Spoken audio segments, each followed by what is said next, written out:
청년 최고위원 우재준입니다.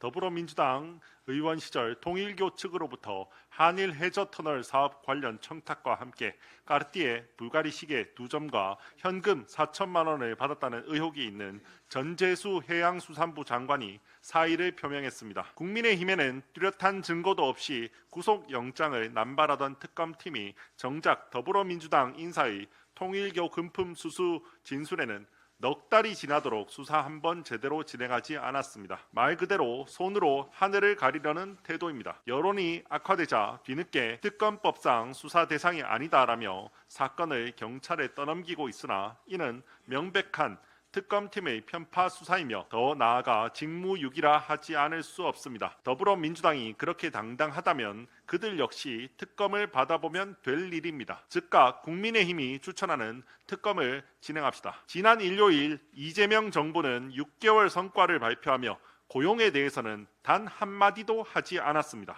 바로 어제 발표된 11월 고용 동향은 지난 이재명 정부가 6개월 동안 우리 고용의 냉혹한 현실을 그대로 드러냈습니다. 고용 부진의 중심에는 청년이 있었습니다.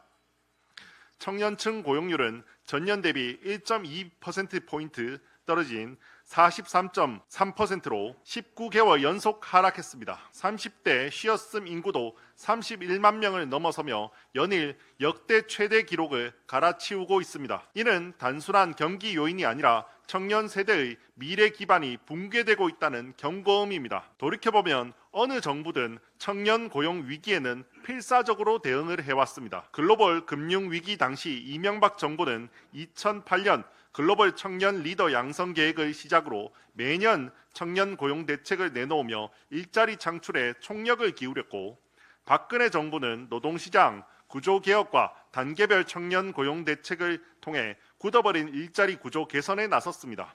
심지어 문재인 정부조차 청와대에 일자리 현황판을 설치해 부처별 고용 정책을 실시간으로 점검했습니다. 그러나 이재명 정부는 도대체 뭐 하고 있습니까? 말로만 채용 확대를 외칠 뿐 청년을 위한 고용 정책은 단 하나도 내놓지 못하고 있습니다. 망국적인 부동산 대책, 환율 대책은 내놓은 거라도 있어서 비판이라도 가능하지, 고용 정책은 아무것도 없어서 비판도 불가능합니다. 민주노총의 마음을 사기 위한 노력을 절반만이라도 해야 하는 것 아닙니까?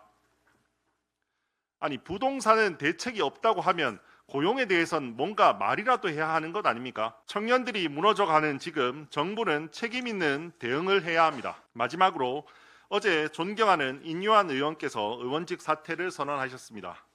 국민의힘의 전 혁신위원장이자 의료계를 대표해 당과 나라에 헌신해 왔던 의원님의 사퇴 소식에 깊은 아쉬움과 안타까움을 느낍니다. 인요한 의원께서는 사퇴 입장문에서 진영 논리를 벗어나야만 국민 통합이 가능하다, 희생 없이는 변화가 없다라고 말씀하셨습니다.